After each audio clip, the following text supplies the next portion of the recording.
Hello and welcome back to the only car list on the internet that actually matters. This is part 4 of our epic journey through the coolest, most brilliant and, occasionally most idiotic cars of the swinging 1960s. If you thought we'd run out of steam, you are, and I say this with the utmost respect, an utter moron. The 60s was a bottomless well of automotive genius, a time when designers weren't shackled by tedious things like safety or emissions regulations. They were free to create pure, unadulterated excitement on 4 wheels, and that's what we're celebrating. This is not just another boring list. This is a global expedition, a pilgrimage to the temples of horsepower and style from every corner of the planet. We've got Italian exotica that will make you weak at the knees, British sports cars with the heart of a lion, and the electrics of a startled hamster, and some truly magnificent brutes from America, and even, yes, Australia. These are the machines that defined a generation, the cars that people dreamt of, aspired to, and occasionally, actually bought. They represent raw innovation, jaw-dropping style, and the sort of driving pleasure that is, frankly, illegal in most countries today. So, get comfortable, pour yourself a large one, and prepare to be amazed, amused, and possibly a little bit outraged. As we go through this magnificent selection, I want to hear from you. Get down in the comments and tell me which of these machines makes your heart beat faster and which ones you think are complete rubbish. Don't be shy, your wrong opinions are always welcome.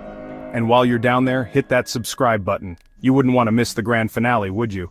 Of course you wouldn't. The 1966 Lamborghini 400 GT Ferruccio's proper grown-up answer to Ferrari, a magnificent V12 GT. The 1968 Lamborghini Espada, a car that looked like a spaceship and could carry 4 people.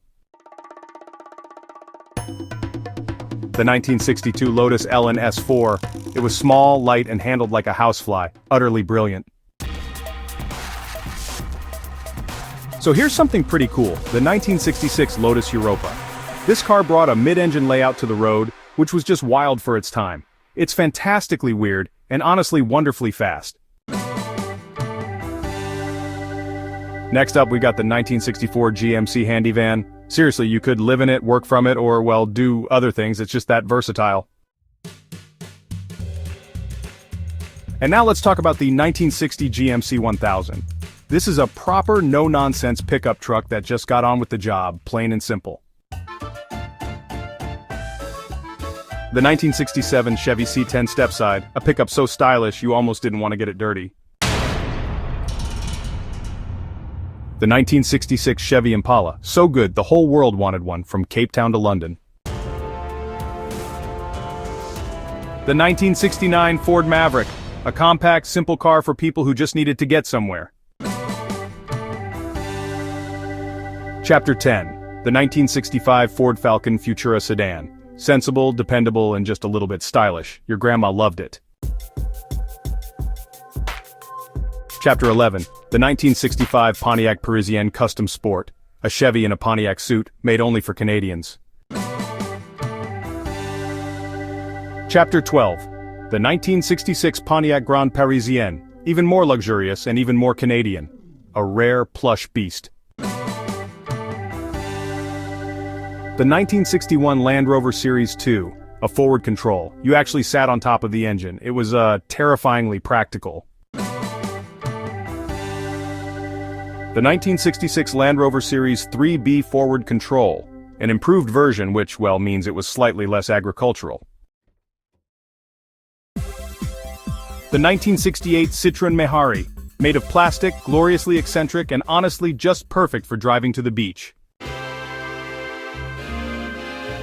The 1969 Citroën H van, a true French icon. It looked like a shed and honestly worked like a mule. The 1966 Ferrari 365 California, so rare, so beautiful you probably can't even afford to look at it. The 1962 Ferrari 250 GT Lusso, arguably the most beautiful road car Ferrari has ever made. Perfection. The 1960 Dodge Phoenix, a big American car assembled down under specifically for Australians. Mad. The The 1967 Dodge Utility, part car, part truck, the legendary Aussie Ute in glorious Dodge form. The 1969 Chrysler VIP, Australia's answer to a luxury limo with a vinyl roof and a V8. The 1969 Chrysler Valiant Wayfarer VF, it's the Ute for the discerning Australian. Tough and, surprisingly stylish. Chapter 23, A Fish with Teeth. The 1967 Plymouth Barracuda Formula S Fastback. Now here's a muscle car that could actually go around corners. Chapter 24, The Sporty Satellite. Introducing the 1968 Plymouth Sport Satellite. It's big, it's comfortable, and it's got a massive engine. Pure American muscle at its finest. Chapter 25, The Original Oddball.